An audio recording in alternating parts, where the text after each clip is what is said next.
السلام علیکم آپ ایوری ون. تو آج ہم پڑھیں گے معرف میں تعریف کی قسم تقسیم. اس کے تقسیم کریں گے, اس کا ٹائپس دیکھیں گے. تعریف کی دو قسمیں ہیں, تعریف حقیقی, تعریف لفظی. تعریف حقیقی وہ تعریف ہے جس کے ذریعے کسی انجانی چیز کو ذہن میں لانا مقصود ہوتا ہے, یعنی کہ انجانی چیزیں ہم بولیں گے تو وہ ذہن میں آ جائے گی. تعریف لفظی وہ تعریف ہے جس کے ذریعے انجانی چیز کو ذہن میں لانا مقصود نہیں ہوتا, بلکہ کسی اجنبی اور نامانوس لفظ کے معنی مفہوم کو کسی مشہور اور جانے پہچانے لفظ کے ذریعے ظاہر کرنا مقصود ہوتا ہے. یعنی ڈائریکٹ بتائیں گے تو سمجھ نہیں آئے گا, ذہن میں نہیں آئے گا. کوئی فیمس چیز ہے تو اس کا کوئی فیمس لفظ ہے, اس کے ذریعے ہم اس کو ذہن میں لے کر آتے ہیں. ہم یہ بھی جانتے ہیں کہ عربی میں شعر کو اسد کہتے ہیں. اب ہمارے سامنے کسی نے لفظ غضنفر بولا جو ہم نے پہلی بار سنا تو فوراً ہم نے سوال کیا مل غضنفر. ہمیں غضنفر کا مطلب نہیں پتا, غضنفر کیا ہوتا ہے. اس شخص نے جواب دیا ہوا اسدن, وہ شعر ہے. ہمیں اسدن کا مطلب پتا ہے, اسدن فیمس ہے, پر ہمیں غضنفر کا مطلب نہیں پتا. اس کا مطلب کیا ہے کہ ایک فیمس چیز سے ہم انجانی چیز کا مطلب اس چیز کا پتہ لگا سکے, ہمارے ذہن میں آ گئی.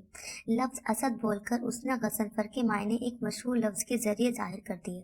کوئی انجانی چیز ذہن میں نہیں آئی, انجانی نہیں آئی, وہی چیز آئی, پر اس نے ایک اچھے لفظ کا استعمال کیا جو ہمارے بہت مشہور ہے. معرف اور قول شاعر. دو یا دو سے زیادہ جانے ہوئے تصورات کو ترتیب دے کر جب کسی انجانے تصور کا علم حاصل کیا جائے تو ان جانے ہوئے تصورات کو معرف یا قول شاعر کہتے ہیں. جیسے حیوان و ناطق تو ایسے تصورات ہیں جنہیں ہم جانتے ہیں. جب ان دونوں کو ملائے تو حیوان ناطق ہوا. اس سے ہم کو انسان کی انجانی حقیقت کا علم ہو گیا. لہٰذا حیوان ناطق انسان کا معرف اور خود انسان معرف ہے, اور حیوان ناطق کیا ہے, اس کا معرف, اور خود انسان کیا ہے, معرف. معرف کی 4 قسمیں: حد تام, حد ناقص, رسم تام, رسم ناقص. حد تام کسی چیز کی ایسی تعریف ہے جو اس کے جن سے قریب اور فصل قریب سے کی گئی ہو. جیسے حیوان ناطق انسان کی حد تام ہے. اب دیکھیں جن سے قریب, جن سے بعید, ہم پہلے فصل قریب یہ سب پیچھے پڑ چکے ہیں. اس کے سمجھنے کے لیے آپ کو پیچھے ویڈیوز میں جانا اور دیکھنا, سب سمجھ آ جائے گا. حد ناقص, اس میں بھی بہت بڑا ٹاپک ہے, سمجھ آ جائے گا. حد ناقص کسی چیز کی ایسی تعریف جو اس کی جن سے بعید اور فصل قریب سے یا صرف فصل قریب سے کی جائے. جیسے جسم ناطق یا صرف ناطق انسان کی حد ناقص ہے.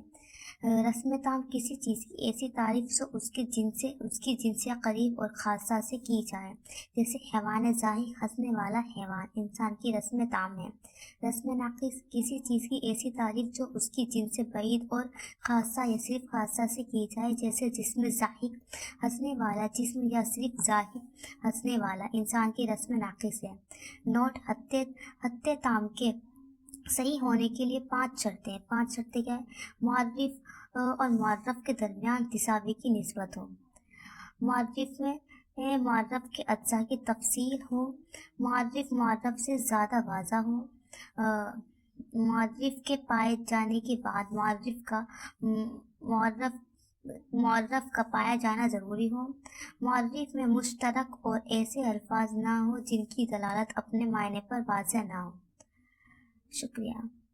یہ دیکھیں, یہ سمجھنے کے لیے آپ کو پہلے والی جو چیپٹر ہے وہ اچھے سے پڑھنا پڑے گا, سمجھنا پڑے گا, تبھی آپ کو ایزی سمجھ آ جائے گا.